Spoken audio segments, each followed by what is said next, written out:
മോശമായി പെരുമാറിയ കേസിൽ നടൻ സുരേഷ് ഗോപിക്കെതിരെ കുറ്റപത്രം സമർപ്പിച്ചു.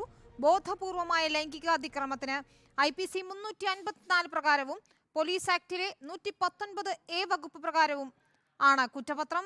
ഫെബ്രുവരി 26-നാണ് കുറ്റപത്രം സമർപ്പിച്ചത്. സാനിയോ മനോമി നൽകും വിവരങ്ങൾ. സാനിയോ, എന്തൊക്കെയാണ് സുരേഷ് ഗോപിക്കെതിരെ സമർപ്പിച്ച കുറ്റപത്രത്തിലെ വിശദാംശങ്ങൾ?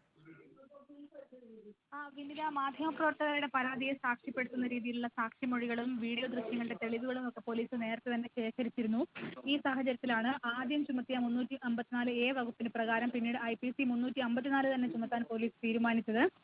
ഒപ്പം തന്നെ കേരള പോലീസ് ആക്ടിലെ 119A വകുപ്പും കുറ്റപത്രത്തിൽ ഉൾപ്പെടുത്തിയിട്ടുണ്ട്. പൊതുസ്ഥലത്ത് സ്ത്രീയോട് മോശമായി പെരുമാറിയ കുറ്റമാണ് ഇതിൽ വരിക. 354 എന്ന് പറയുന്നത് ബോധപൂർവമായി ലൈംഗികാതിക്രമം നടത്തുന്നതിനുള്ള വകുപ്പാണ്.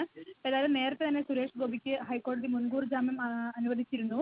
അറസ്റ്റ് ചെയ്യപ്പെട്ടാൽ ഉടൻ ജാമ്യം നൽകി വിട്ടയക്കണമെന്നും ഹൈക്കോടതി നിർദ്ദേശിക്കുന്ന ഒരു സാഹചര്യം ഉണ്ടായിരുന്നു.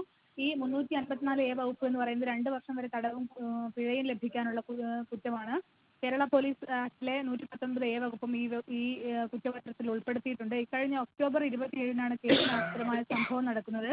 സുരേഷ് ഗോപിയെ നവംബർ 15-ന് തന്നെ പോലീസ് അറസ്റ്റ് ചെയ്ത് ചോദ്യം ചെയ്ത് ജാമ്യത്തിൽ വിട്ടിരുന്നു. ശരി.